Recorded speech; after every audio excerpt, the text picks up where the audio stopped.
Hello, everyone, and welcome once again to the Gundam Roundtable. I am your host Ironcaster, and here we are to talk a little bit more about those one of the most iconic big robot franchises around. That's right, we're here for some Gundam. Well, I say we, but so far it's me. And wait, hello, hey, Fenrir's here. Yeah, no one ever realizes I'm here until I gone. Well, you'd be missed otherwise. Eh, I have that kind of shadow.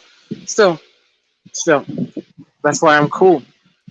Now let's go. What's with the new news about this? Who's in the bucket today? Oh, why do you think? What do you think? Someone's gonna die? I mean, yeah, it's like the announcer always ends every preview with It's been "Who almost will about survive."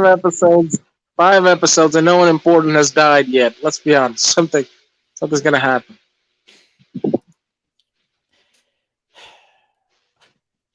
So, yeah, you're getting ready for Christmas over there? Yeah, I'm getting ready.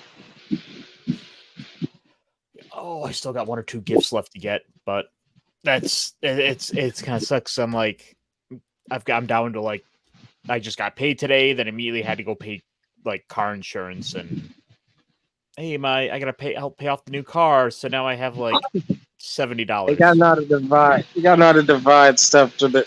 Seriously, you gotta be smart with the math. Just be smart with the math.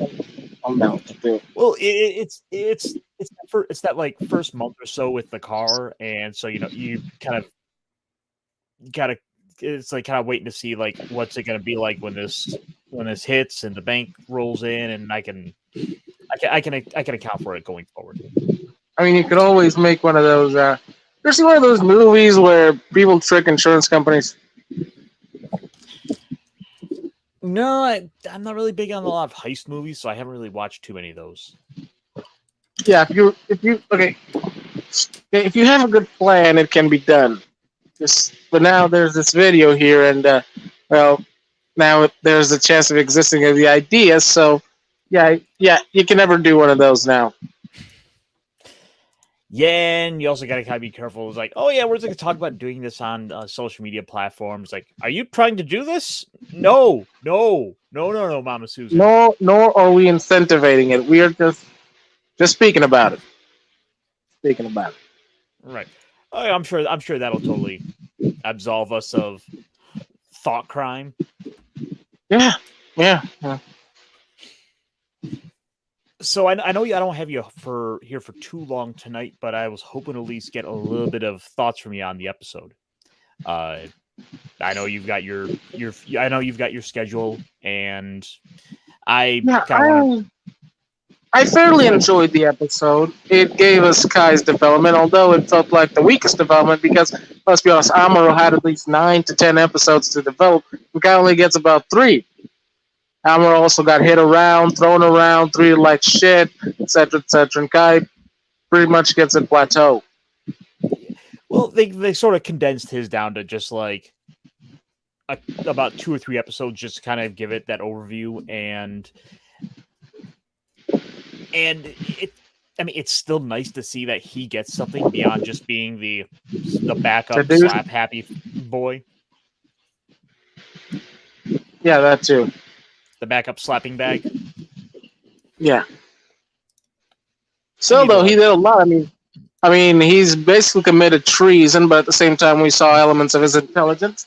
He pretty much allowed an enemy agent to fly with him on an armed jet. Let's be honest, Kai has a lot of goods and bads in this episode. Yeah, there's a lot of ups and downs for him, but we do get to see more of Amuro and Sayla's teamwork in combat. That's pretty good. Oh yeah, that was great to see. Plus, hey, you get to see a little bit of Char, but mind you, we're still just teasing you. Like, he's around, but this is what I hate. See the fight here soon. It's fucking teasing. Stop sending the henchman and send the bad guy to kill.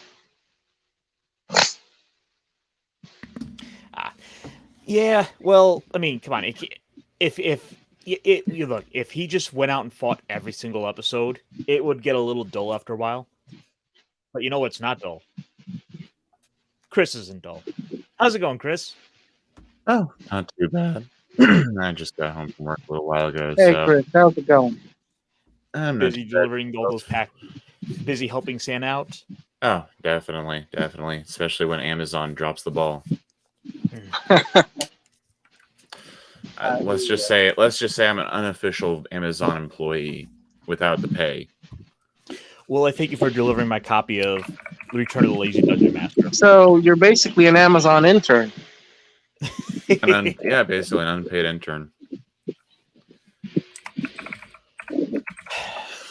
All right. Well, let me. Yeah, but I'm starting to see a pattern here by watching this. All the redheads, they're all going. When they show up, it's a matter of time for them to get destroyed. My God, Gundam was ahead of the curve on the death of redheads. Yeah, it was. I mean, it was kind of awful. I mean, Gundam fight all set. Ready? Go! I mean, even the way they did it, it was kind of awful. Jesus, I mean, imagine dying like that. Well, should we get into this a little bit? I mean, if you duck out when you need to, Fenrir, because I know you said your schedule is a little wonky. Yeah. We got about 12 minutes. I can stay for a couple 12 minutes. All right, we are going to speed run this. So they go fight. They call out the Gundam. The Gundam blows some things up, and lessons are learned. Wait, That's a little too quickly. oh, all right. Let's back up. So the year is 0079, and we are in space. Wait, I think We're going a little A bit too slow. back up. All right. Let me. Okay. Let's try this again. So we are on episode 28 or 27 if you don't have the quote unquote lost episode, Which is being made into a movie. That's right. In fact, actually, I sent you a link to the. I tagged you a couple of days ago in a trailer.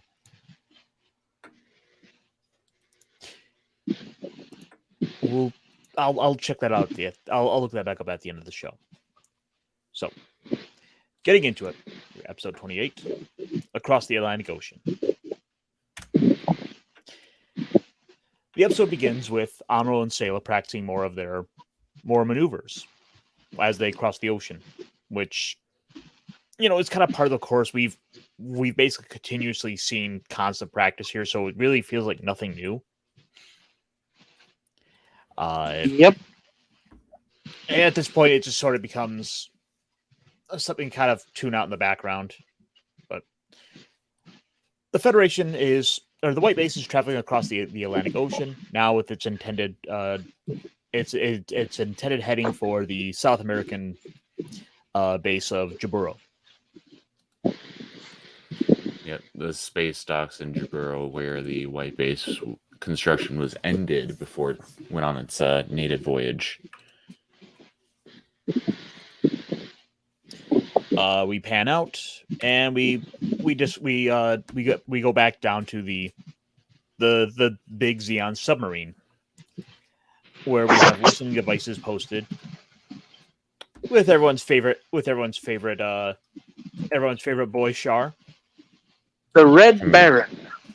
Mm-hmm. Wrong time period.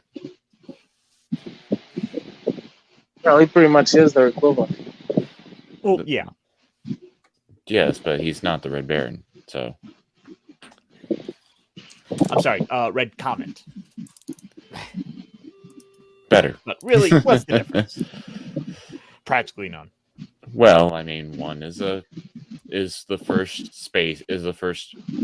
aerospace pilot. The other one is the ace mobile suit pilot. Oh, please. If the guy was alive in that world at that time, he would have done it too. So it cuts to Miharu sneaking in through some of to some of the bedrooms, trying to see whatever she could find. I think it's implied that it's supposed to be Bright's bedroom. Yeah, it's Bright's. His quarters and everything. And she's going through the drawers trying to find anything of note, without really much success at all. But then she hears that she hears someone coming, only for it to be about the only person who she knows here, Kai. Wow, the Wonderful. irony of the universe. It's Wonderful like it's timing. building up to something. It's like it's building up to something so huge, and then, wow. She It's she gotta- sure lucked out for him of all people. But Yeah. it gets to the point of kind of pushing out their story, I think. Imagine if it was Sayla. Or any other female character. Or really anyone else. Or Amuro. I mean, she is a redhead, so who knows? This redhead has her eyes set on Kai this time around. Kai and secrets. Yeah. Kai's secrets. Kai's got some secrets he's going to share with her.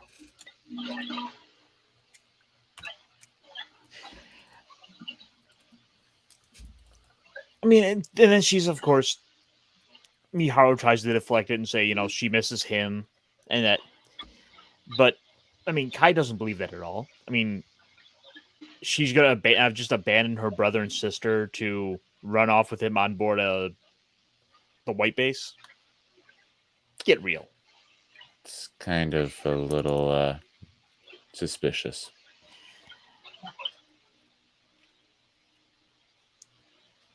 Yeah, and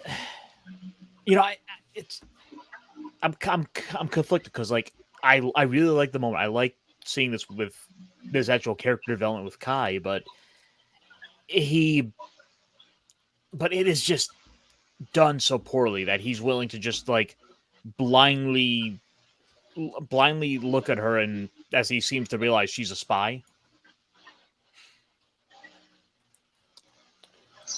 and just totally waves a hand away at it.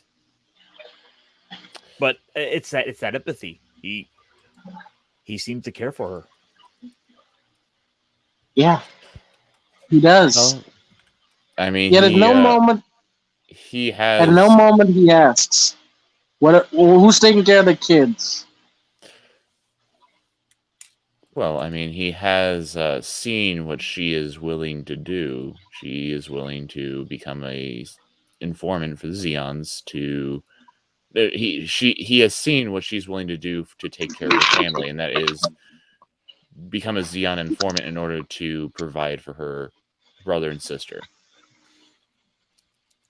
Yep. And of course, along the way, she managed to get just what she needs from him, which is the fact that they're heading to South America. Oop.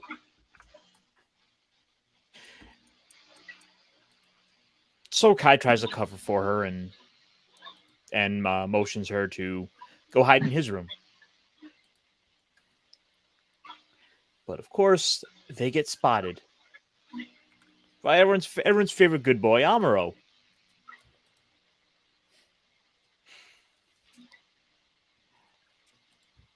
Which Kai is quick to kind of deflect and say, yeah, she's my girlfriend. Yeah.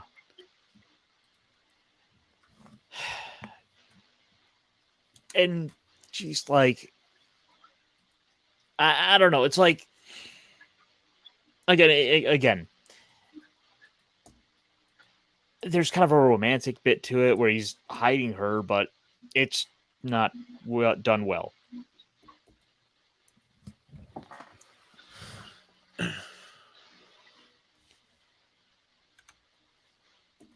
But of course, Amuro, being Amuro, is totally willing to buy it. I mean, this was the guy who was convinced that, like, oh yeah, my toolbox is worthless, and of course that was kind of more lighthearted. But well, I mean, Kai has made the comment of, oh, she is just She is just trying to hitch a ride to South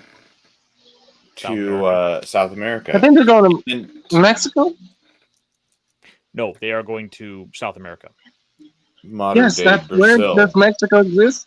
No, Mexico is a part of North America, you dunce. You're thinking like Chile and Argentina. Oh. Okay, they're going to part of South America that is modern day Brazil. Send him to Brazil. But Kai made the way that she hears that they're going to South America is that Kai just basically says, "Hey, don't worry about it. She's just on her way to she's just trying to hitch a ride to South America with us." And from what a story that I heard once is that this isn't too uncommon in military service, is that if one person is trying to get to another, like if they were on leave or something and they went to another area, another part of the country or something like that, and that they're trying to get a ride to where they're supposed to be stationed at or something like that, they sometimes may tag along on a now, if there's any military people that are out there that hear this, correct me in the comments below or something like that, but they will sometimes hitch a ride with fellow military servicemen to get to their destination quicker. Well, but that's different than a civilian doing it. But Amuro doesn't know that she's a civilian. He sees her dressed in a Federation women's uniform. Yeah. Okay. So he doesn't know anything about this girl. Yeah, for all he knows, Kai's actually getting lucky with someone in there. Maybe, but I mean, that like you have to think of it in the sense is that Amuro walks down the hallway around the corner and he sees this girl dressed in a Federation uniform being pushed into Kai's room, and Kai says she's just trying to get a hitchhike her way to South America. So I mean, Amuro's not being as stupid as you guys are giving him credit. He is just saying, okay, well that happens. All right, fair enough. And then she hears, hey, they're going to South America, so that's interesting information to log away for future plans for my bosses. Hey, Jace. I hope you feel better. Yep. And meanwhile, Kai just tells her to stay in the room here and I'll bring you food.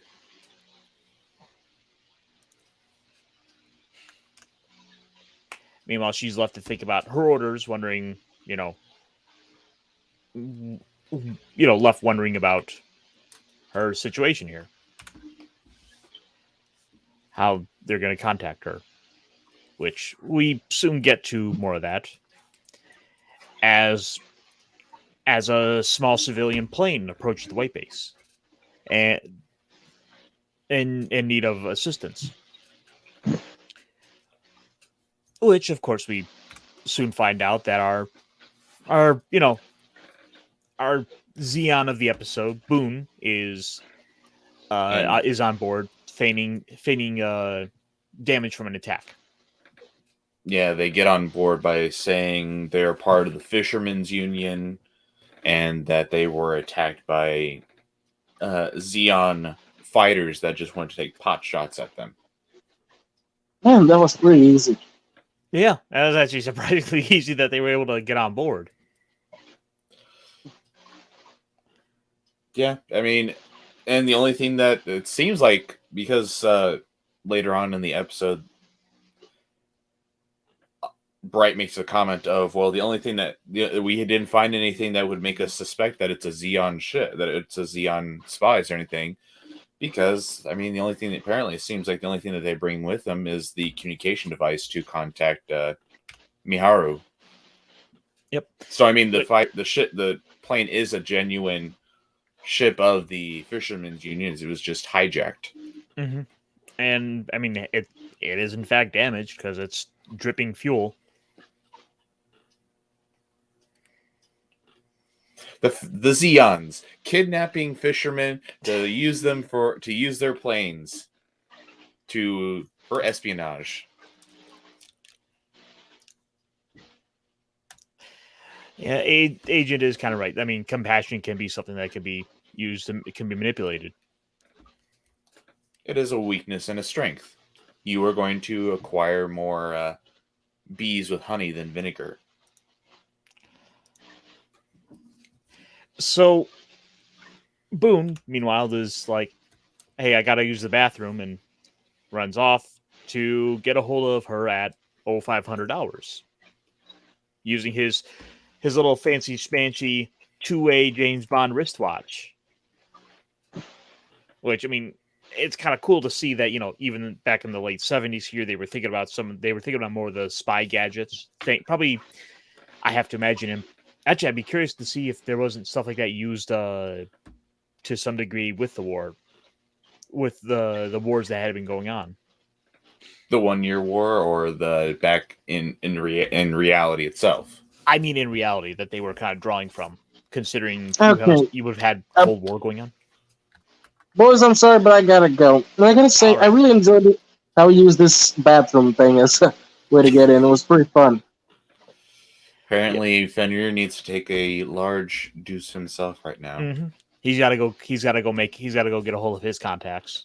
But Yes. But I'm gonna give my scoring out here. This episode, I give an 8.5 out of 10. It was okay. At the end, still, I think the universe is just dick blocking Kai. I mean, come on, you can't do a guy like that after everything he's done. Seriously, I mean, he's still a dick, but come on, give the man a chance. Don't give away too much. Yep. Breaking news: Kai is still a shit. But yeah, this episode was enjoyable. Was okay. I enjoyed the fight. The animation was on point as always, and I just hope next time they give us some of the red comic. And the ending is is tragic. Yeah, can't believe we never learned what happened to the kids. Damn it. Well, I know what happens to the kids, but that's for another story. Ooh, you will have to inform me about that later. So, then my brothers from the Federation, I leave you now. Peace. So, take care. One of the things that you kind of missed over is that the conversation that Boone has with the pilot, with his co-pilot in the plane, and how he tells him that not to speak because his Zeonic accent is too thick. Oh, and he's right. And he makes the comment, and it sounds Germanic in nature. Yep. So it's just like, well, that's just putting it right on the nose. But I mean, you got to kind of, for a kid, you got with it being a largely kind of geared at children 30 sort of show. 30 years after World War II. Yeah, it works. It's kind of funny the way it works, but yeah. I just found that a little too on the nose. As you have space National Socialists. Mm-hmm. Spatialist. I don't know about that, Jace. I mean, seriously, if anyone actually looked into, here's the funny thing is that from I've kind of like doing my research and creating the timeline that hopefully will eventually get around to airing.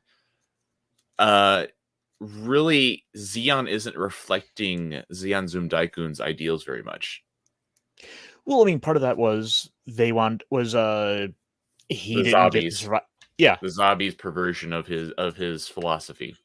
Mm-hmm. Yeah, they use it as a chance for a power grab. Yeah. But anyways, that's for another time. Yep. Oh wait, wrong tab. There we go. I keep clicking on clicking, but so Kai goes and brings her snacks. Which, hey, I'm surprised he was able to get some rations to bring to her, which I assume is him taking that out of his portion. So he's probably not even eating himself if he's giving it to her. Well, I mean, also they just left Belfast, so they probably got some fresh supplies on board now. So I mean, it's not as rations probably aren't as tight, especially because they're heading to Jabril. They're not going to be taking any long treks across the continent of Asia. Right, they don't got to worry about any salt anymore. You know, Yeah, they don't have to worry about any salt anymore. who can forget about the cook and his infamous salt quest? We need to find some salt. I mean, heck, salt is very important. It is a very big seasoning. Plus, also, it is very important for preservation. Thank you. Right. All right, kind of find my place in my notes here. Let's see. After Miharu gave the information over to the Xion spy, and Kai managed to just catch wind of what she was doing. He connected the dots. That he did. And so he's like, wait a minute, you know what? It was kind of fun last time I got to be a badass. I got to go do this again. I got to go be the badass and go sliding down railings and go running to try to save the day.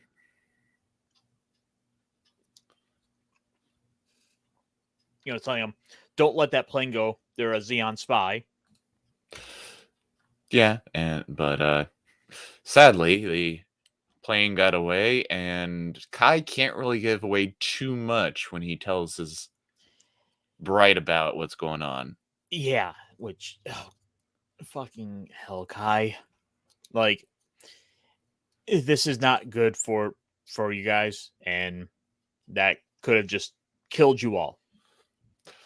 Yeah. Here's another interesting thing is that if you look, this isn't what we normally view as the hangars of the white base, which is the two forward arms. That's the engine. This is back between the engines. So this is an area that you don't commonly see for the white base. Yeah, that's a good point. I didn't even think about that. So I mean, there's a hangar. There's to my knowledge, 3 hangars. 4 actually. There's the rear one, which we're in right now. Then there's the 2 forward arms in the arm, and then between the arms, which we will actually see later, is where the gun parry is stored. Oh, right. It's between the arm. It's between the 2 forward hangars, the arm hangars, in the middle cavity.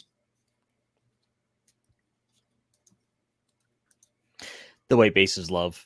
So is apparently what I'm just gonna assume Jace is saying. Yeah, probably. And that's my dog barking at something outside. Who agrees? Oh. All right, let me get myself caught back up here. I do believe we are at Boone returns to the Mad Angler. Yep. To pass along the information. And then, he has his moment where he's saying, I don't want to. He wants revenge. He wants Yeah. revenge for the men he lost to the white base. So he basically asks Char for permission to use the mobile armor to go and attack the white base. Sorry, I just realized I just stole the rug out from under you. No, that's fine. That helps a little bit. And the mobile armor is the Grabro. Mm-hmm. Oh, thank you. What do you think about Boone? By the way, he's a very down to earth sort of guy here, and I mean it's kind of one of the unfortunate things is you don't get a ton of characterization for some of them, so they have to kind of be one note characters. But I kind of find myself liking Boone as a. Oh yes, he's very interesting, especially because Xion isn't really known. This is an interesting aspect: is that Xion is not very known for their their terrestrial naval prowess, because I mean, Space Noids. because they're space noids. They are born and raised in colonies where there is no large bodies of waters. But the interesting thing is that Zeon was able to invade the Earth, capture Federation terrestrial naval bases, and build a fleet and eventually mobile suits that basically rendered the Federation's Underwater forces. underfunded naval forces and make them basically useless. I mean, from the reading I've done, the Federation's naval forces have almost been wiped out. And we actually see that in the beginning of the episode with the Federation ship being destroyed. Well, also you got to kind of it's like considering that slowly but surely the Earth is basically being depopulated as they're all traveling off into space. The need for naval forces is just going away. That's why the Federation naval forces were Federation Navy was underfunded. They compared to the space forces in the Army. Space forces, Army, Air Force. Yep. But and Boone was able to be one of the early Zeon Navy, almost like a naval ace, in a sense, yeah. And I don't think he's technically an ace, but because he's a commander for the in the Navy in the Earth Attack Forces Navy, and in fact, actually, if you can find go back to the picture where we see the Zeon Mad Angler ship in the background, you see the Jukun, which is basically a modified Federation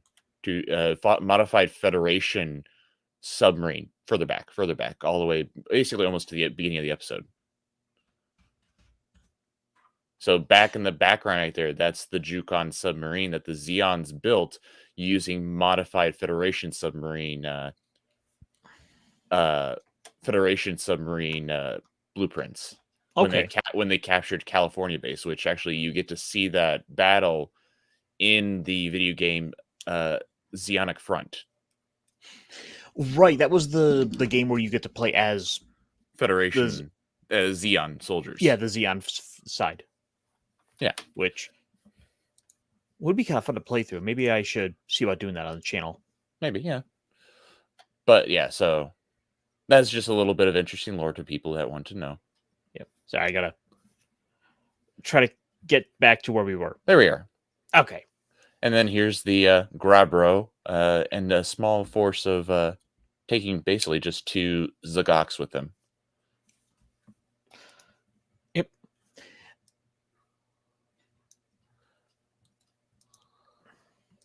So they launch with them on like little shoestrings. Which is an interesting way of like transporting them.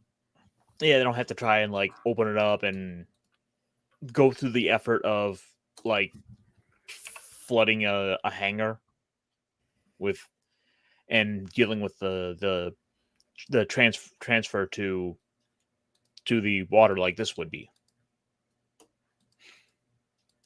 But it also saves the Zagok's power. It saves them some power. Oh, that's actually a really good point. Or if you can have, which you can have this do all the work of that, and the Grabro, which by the way, I love the design of this thing. It's one that you sadly don't get to see too much, but I mean, it's got the red color, so you know it's Char's off the bat. Yeah, and here is a reinterpretation of the Grabro that was in the the manga that I keep on saying, hey, I like. So the 2 appendages right down here, this is where the arms would extend out of. They would like basically telescope out. Okay. Huh. Instead of swing underneath. So, yeah. So the Grabro and its 2 little blue boys are heading out to get some fighting in. How much do you And- want to? How much do you want to bet that this was supposed to be Char's mobile armor? Ooh, you're probably right.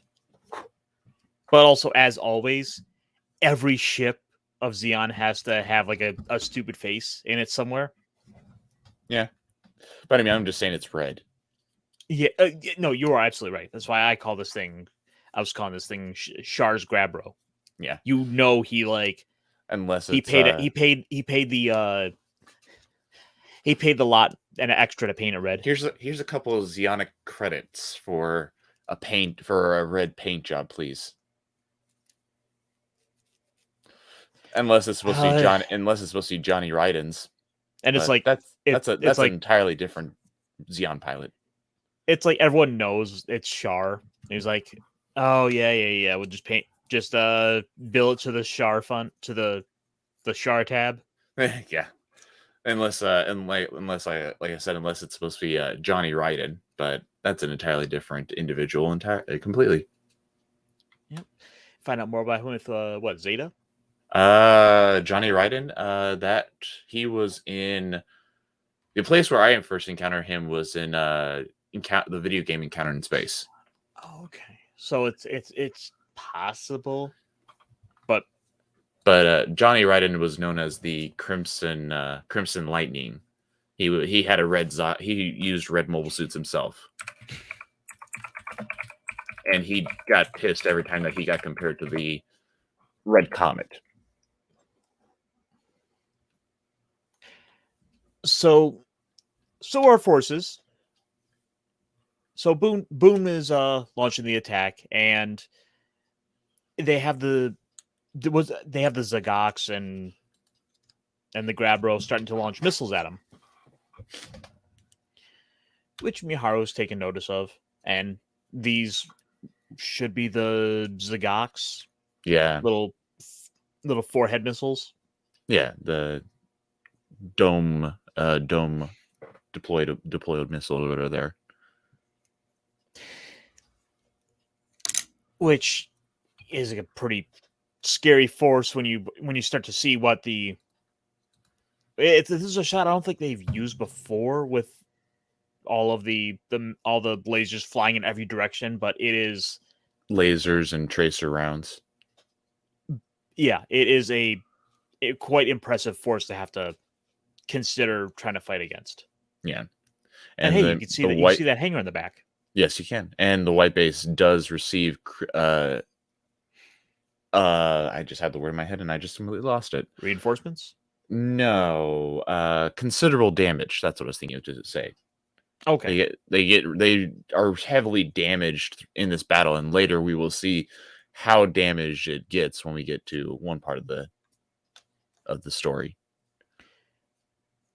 And the orphans that everyone hates, they're trying to help. Yeah, they kind of redeem themselves a little bit here because it's like the three of them are at the very least running around, so they go up a notch. They're not in the way. They normally are trying to do their best to help people, whether it's distributing food, cleaning up around the place, or trying to put out fires.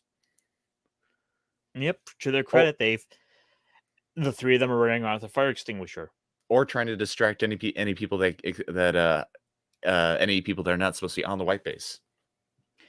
Which Miharu is kind of realizing, oh no, I'm putting children in danger. What have I done? Yeah. It's almost like there's unforeseen circumstances or repercussions for her actions. Well, I mean, you also got to remember this is that Miharu is a civilian informant who was basically thrust into a military position. She was a civilian who was just supposed to be giving out information. Her intention was never to actually become involved in actual military operations, but because she wanted to support her brother and sister and take care of them, she decided to go the extra mile, and it kind of put her into this situation. And now she has to live with it. Yeah. Yep. So our Zigox are finally getting launched out, and they managed to get some actual hits in on the white base. Like I said, the actual damage on the white base, the knock out one of the hangars. which takes out which means they can't deploy the gun tank and the gun cannon. So they're just down to the Gundam and a core fighter, I think. Well, they weren't going to deploy the gun tank or gun cannon because those would have been completely useless in the water. They were going to try and launch the other core fighter. Well, they still could have gone and had the gun tank just hang it out on the end of the door here. Could have. Dang dog. Hold on 1 second. Yep.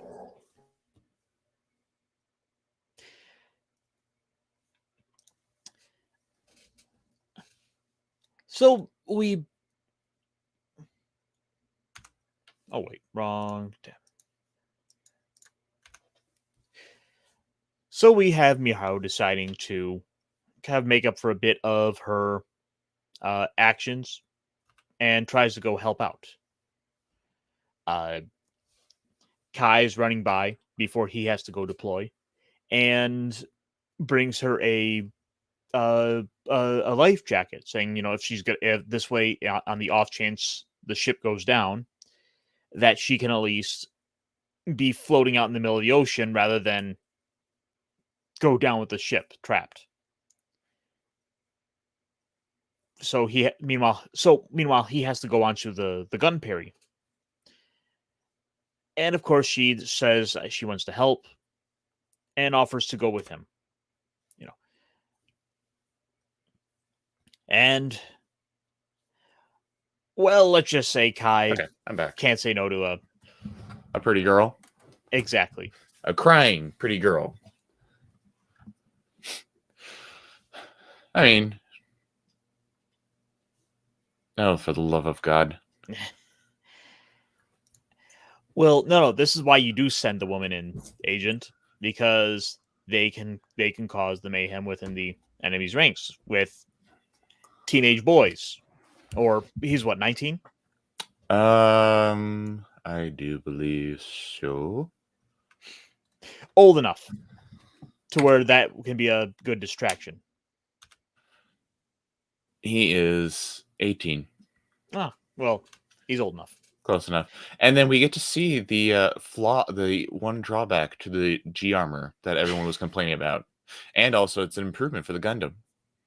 That's right, not one, but 2 shields. That double the thickness of the shield. I mean, it works, and it's easy enough just to kind of hide it away, so this way they don't have to go and redraw the recycled animation with the shield. So for those of you that don't know, in multiple episodes prior to this one, they were complaining about how the Gundam was, when the Gundam and the G fighter combine into one, the Gundam sometimes does not have an extra shield on its right arm for additional protection. So they were trying to figure out a way to solve that issue, and this is the solution: is the 2 shields will become one, and so whenever the Gundam joins the G fighter, become the G armor, the 2 shields will separate, and then the Gundam has an additional shield to protect its right arm. I had to stop and like rewind it just to like make sure I saw what I was seeing. Like, did they just? Yeah, they just covered the shield up with another shield. Yeah, they did. Like I said, they doubled the thickness of the original shield. Ooh, ouch. Yeah. Meanwhile, the Grabro and the Zigox attacking the white base are having some pretty effective damage. They're doing, as you can see, like multiple, like you're seeing Federation soldiers just going flying from the explosions. Yeah. So I mean, the other hangar is now taken out too, so they can't launch any more assistance to the G fighter or the Gundam, except for one, which we will find out later. Mm-hmm. And one of the advantage here, you have submarines attacking. Yeah, this is full on naval combat at this point. This is underwater mobile suits launching, ducking up just to launch missiles at the jets flying by. This is a pretty crazy escalation of It's two extremes. There's no middle ground. There's no surface combat for either side to fight against. It's two extremes: underwater versus aerial. So it's an interesting fight. Yeah, it kind of builds upon one of the things I keep mentioning, which is that further escalation of the scale of the conflict and of the constantly evolving and changing battlefield. In this case, you have two totally separate and different than anything they faced before of your battlefields. You have the sea versus the air, which we haven't. I mean, we've seen ships emerging from the ocean, but that was to go fight on the land. In this case, now they're in the middle of the ocean. They are totally surrounded. Yeah, and if the Zagok tries to fly up in the air, it is an easy target for the G fighter, and if the G fighter tries to go underwater, well, it becomes immobile and basically becomes a easy prey. Easy prey for the Zagok. Which I is one of the things I really like with the show is that they are finding new ways to keep building upon the stakes and find new ways to make the battle challenging for the white base crew. Mm-hmm.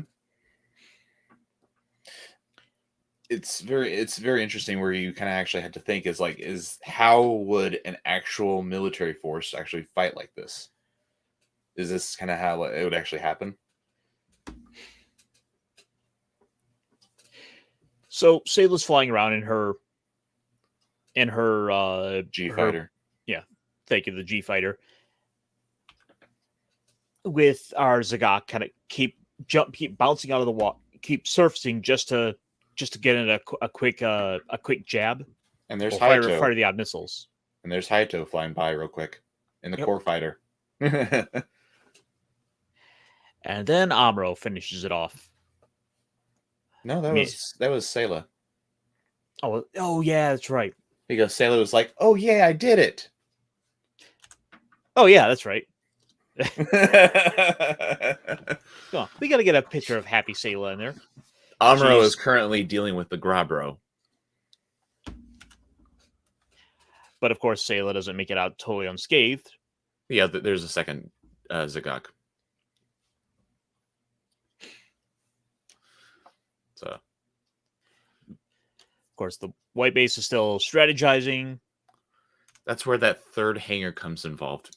The one in the back, the one in the back of the white base for the G fighter. Yeah.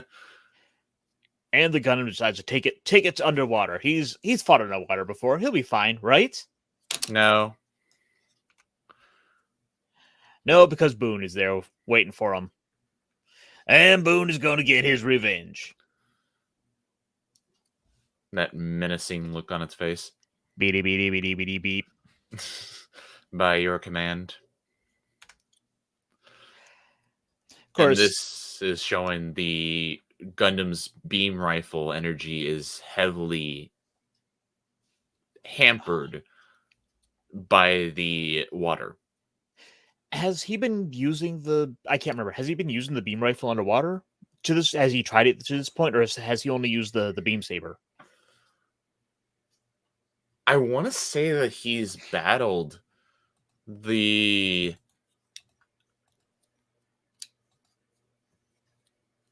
I want to say he's battled the Gogs underwater with the beam. Well, I mean, he's had things like his head Vulcans, and he's obviously used the beam saber on them before. So I think those were mostly those were up close. He didn't really have the luxury of being able to get some range. And also any beam energy that we've seen I think this is the first time that the Gundams used the beam rifle underwater, because any other time besides that, they fired from above water into the water. So this is the Gundam hasn't fired. I don't think the Gundam has fired his beam rifle while underwater. If that makes any sense. No, it does. And I mean, as we see that it only, I mean, also with this being the G armor, or I'm sorry, with this being the mobile armor, it's got to be in theory much tougher to fight Yeah, against. thicker So armor and stuff like that. Exactly. So that can help reinforce it not being very effective, and Namuro's only able to turn the metal into magma and the slag, and it melts. Oh, so yeah, the orphans get sent flying, Poor but kids. it's okay. They survive. Yeah. They. I mean, despite what people think, Katz, the one on the right, becomes a major player in Zeta Gundam. Spoiler alert for those of you that are hoping for their deaths. Yeah, the orphans survive. The Gundam winds up getting caught by the mobile armor, and is in a position of major advantage here because it's able to move it to flail the Gundam around like a rag doll, while the Gundam can only just uselessly swing at the air.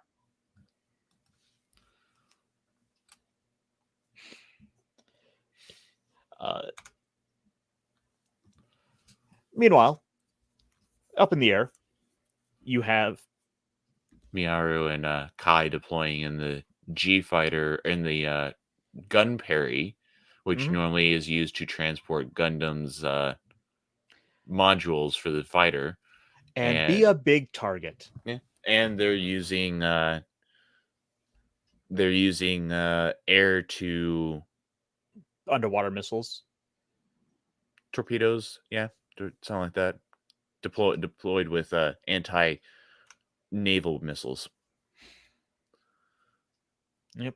And I mean, to Miharu's, at least Miharu's being proven useful here Assistant. because, yes, as she's helping launch missiles.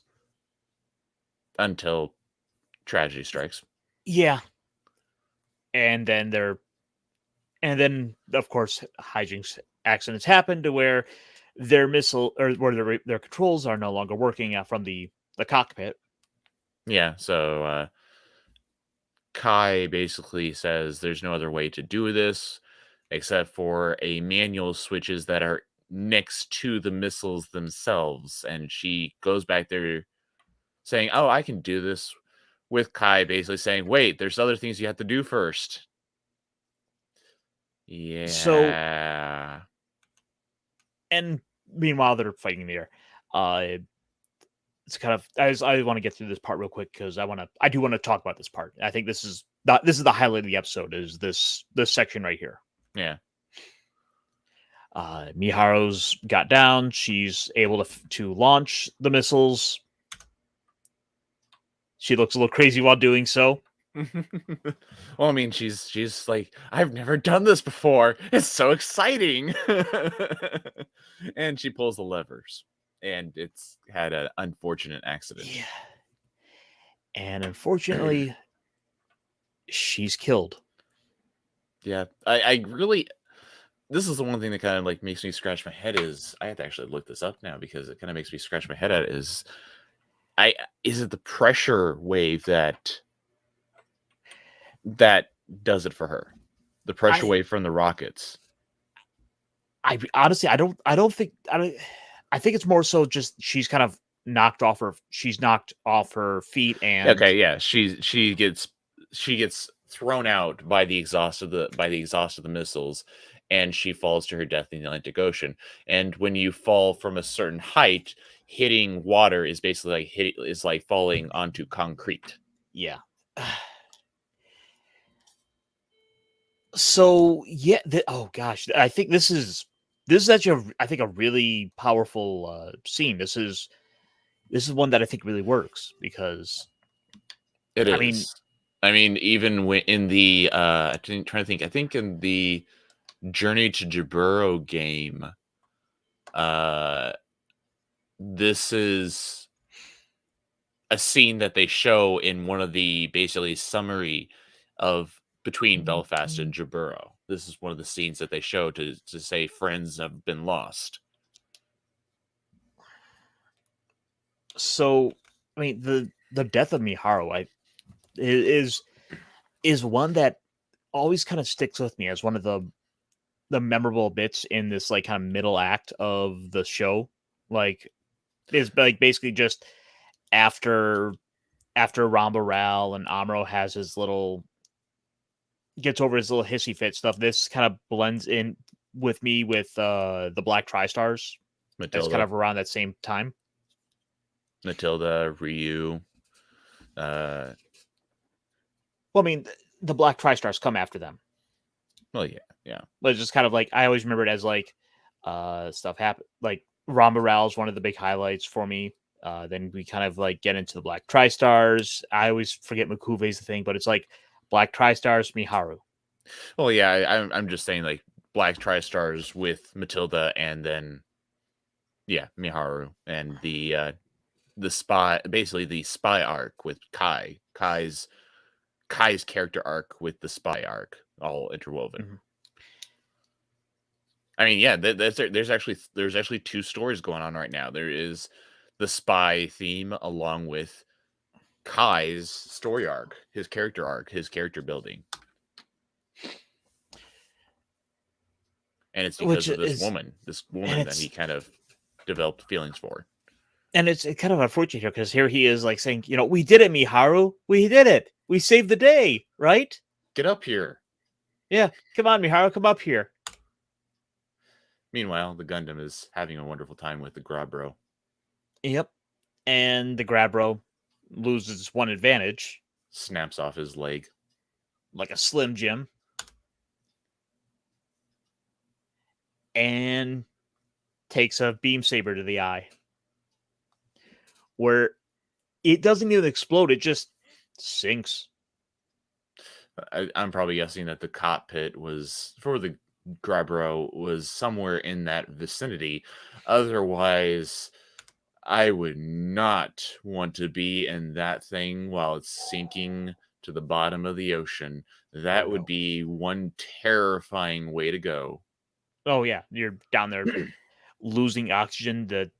More than just that, but the pressure, eventually the pressure is going to crush that thing, and you're going to be in there listening to with no power, in the dark, listening to cracks, groans, and metal compressing around you. And it's just, oh dear Lord, just give me shivers just thinking about it right now. And even then, even if that the section you're in isn't getting crushed, it's filling up with water. Possibly, yes. Oh, drowning to death is one of the worst ways to go, I think. I've heard it's one of the most peaceful ways to go. I mean, just in that situation, but also remember, he's also in a suit too. He's still gonna run out of oxygen and suffocate then. Yeah, but I think he would probably get killed by the pressure first before the oxygen. Yeah, and pressure too. So with that, the Gundam reemerges, and Kai comes back to celebrate with Miharu. Right? No, not so much. And he is left moping. He's just distraught. This is devastated him. And I mean, he wasn't like this for. I mean, I don't remember him being like this when Hayato passed, sacrificed himself. No, that was Bright who was broke down and devastated by that.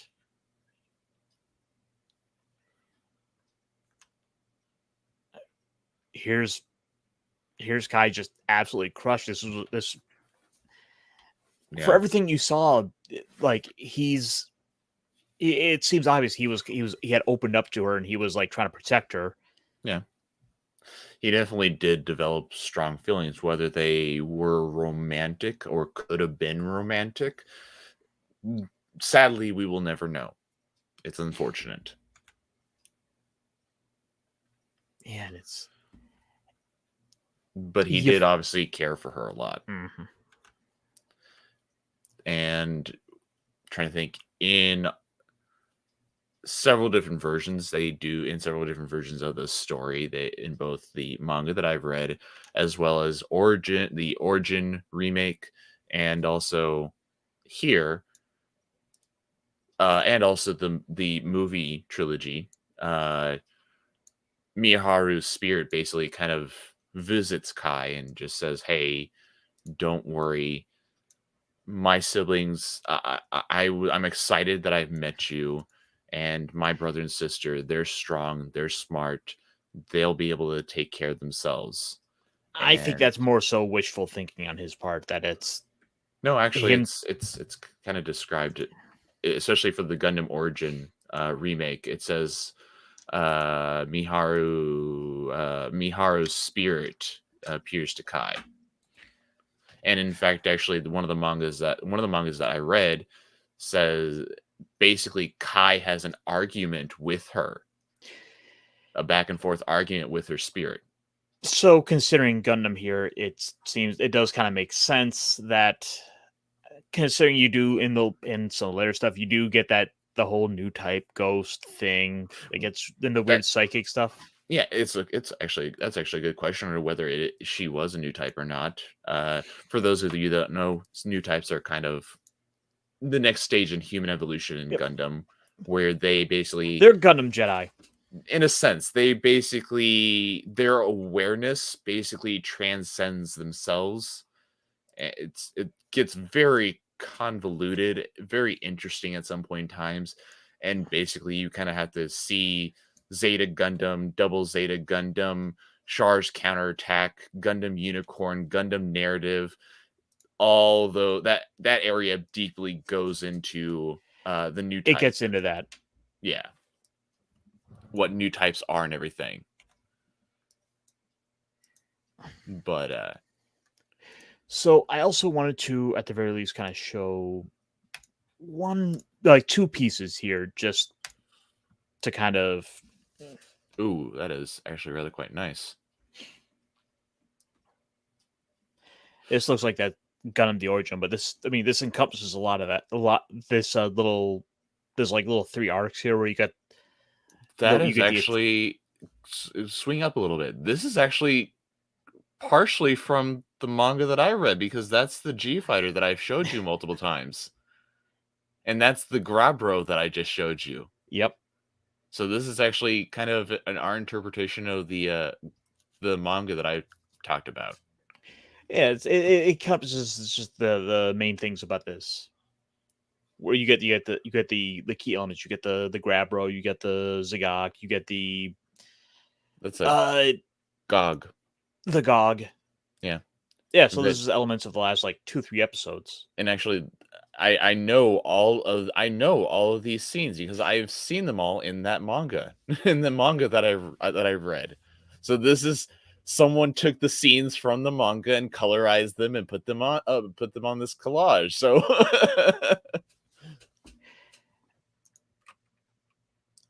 And also in Gundam Build Fighter. in Gundam Build Fighter, you get this kind of small cameo in the background of what is essentially Kai and Miharu, or Kai is with a GM and GM. Miharu's with a Dom. But it's kind of neat to see that Miharu, while she's basically she's cast aside, and just dawned on me. We gotta kind of sum up that real quick. They wind up discovering Kai had the whole Snuck a crew winds girl. up discovering about Miharu, and they never find out that she was in fact a spy. Yeah, I mean that she was a girl that got smuggled on board. I mean, the way that they find out about her is that they all surround Kai while he is bawling his eyes out, saying her name over and over again, and that she's gone. And Bright's like, "Who's this Miharu? Who is he talking about?" And Amuro's like, the only- well, I saw this girl sneak into Kai's room. And I think the blonde-haired guy the technician, John Joan, something like that. Jim John, he says, oh, well, yeah, Kai actually got on the Gunpurry with her. So, I mean, that's basically sums up how they all found out about Miharu. which Whether Kai tells them that she was a spy, that's the thing.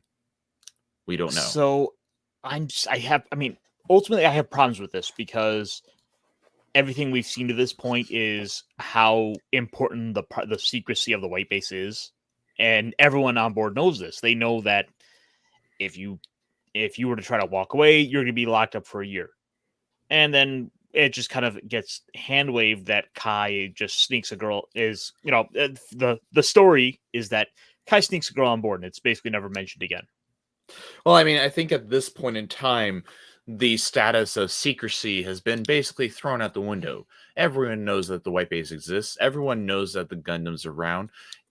It's more so military secrets aboard the white base is what's probably important. How the Gundam works and stuff like that. Also, I have to imagine that at this point it's easier just to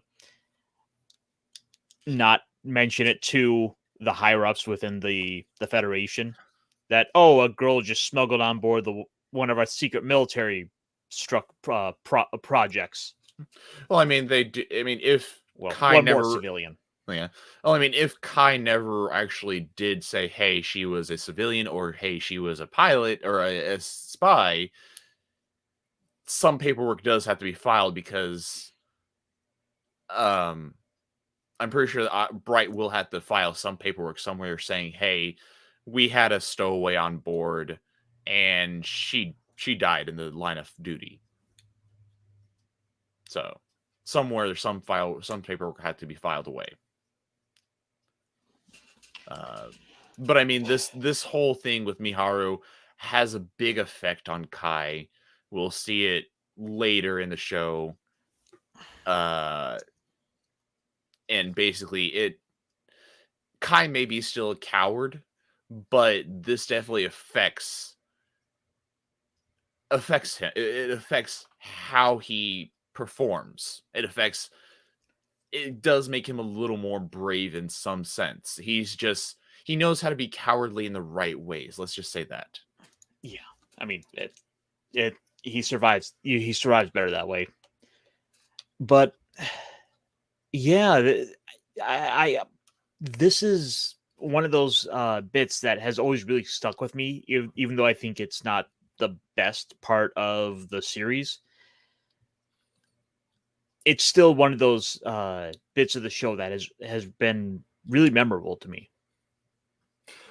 I mean, I will say this isn't really one of my best episodes, and Miharu's character I don't like all that much. I understand that she is important. I understand this episode is important. In fact, actually, this is one of the episodes that they did keep in when they reworked the TV series into the movie trilogy. The story is just I can't help but feel slightly bored with it. Though I don't know. It's one of those weird things. It's like I understand it's important. I do get some enjoyment from it, but also I'm kind of bored with it. So my rating is I will probably give it a 7.5 out of 10. All right, so like I think there were problems with the episode and the way it's sort of written and handled. Yes, I'll agree with that. It's like I think it's bad, but I still like it. I agree. I'll agree. And ultimately, all it really does is just serve the purpose of informing Zeon where the white base is going. It gives Shar the address for where to show up later. Yeah. I think it's just an okay episode. It's but I gotta give it a little something because I like the ending with the death of Miharu, and I'd probably put it about a 6.5, maybe bump it up to that 7. Okay. I see it. Right about in the same field. I would have liked to see the. How would I have done this differently? It's tough to say. Maybe a bit of reworking with the Miharu character. Maybe. I would. Part of me would also say make the battle a little bigger. Maybe have the white base have a support fleet with it. Maybe, I don't know, a naval fleet supporting it and its track across the ocean. Because, I like I know. said, We'll give the G fighter a submarine mode oh god, no. because it needs a 6th mode for the toy. Yeah. Oh no, I'm good with that. Uh, but I mean, like I said before, the oceans of the Earth are basically Xeon dominated territories. So I mean, having a small escort fleet with the white base kind of would maybe help a little bit. And then This is true. we see the white base, the escort fleet, maybe a couple of Xeon subs with the Grabro and the Zagok kind of all vying for dominance in the area. It would. I mean, at this point, it would also be nice to see more Federation forces than just the Gundam by itself. But we're going to be able to see that next week. Oh, it's gonna that and also later on in the show, we're gonna definitely see a lot more Federation forces. Yep. In fact, well, next episode introduces the GM. So The GMs. I will say that like the next couple episodes, I like how. Well, I'll say that I like how in the movies they do restructure them to basically be one event instead of like how they have it in the TV series, which is basically separate events. well, let's wrap things up then. I think. What do you have going on? Anything special going on this week for Christmas, Chris? Nothing too much. I've got family members that will be out of town, so we're not going to probably be doing too much until when we all can find time, which is like in January to do Christmas. Besides that, I'm luckily going to have a couple days off from work. Woohoo! There you go. Christmas and the day after Christmas. Get a chance to actually recharge the batteries. Oh dear God, I need that. But besides that, nothing fantastic. I talked over with Jace about this, but so we'll be taking a small hiatus just to kind of for a holiday break, let's say, for the show. I don't know if we're gonna do an episode this Thursday, but we'll be taking a small break just for the holidays, just to kind of relax, get our thoughts reorganized, and probably plan more for the future. Yeah, it's good to step back, stop what you're doing, and reassess. Yeah. As for myself, I'm thinking here in the next week or two, I'll probably do a couple of painting streams. Yeah. Because I have plenty of minis that I need to paint. Didn't someone want to do a Gundam Wing Endless Waltz review? Oh yeah, that's right. I think Vlad was talking about wanting to do something like that, but it's a little late. Too late to, I think, plan that out. But yeah, well, it doesn't hurt to just talk to him and say, "Hey, what's going on with that idea?" Yeah, we'll plan that out. But yeah. Oh, while I think about it.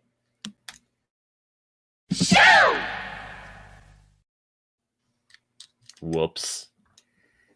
We got it in at the end. Don't worry about it. So until next time, everyone, have a Merry Christmas enjoy your holidays. We'll be seeing you just before the end of the year. Merry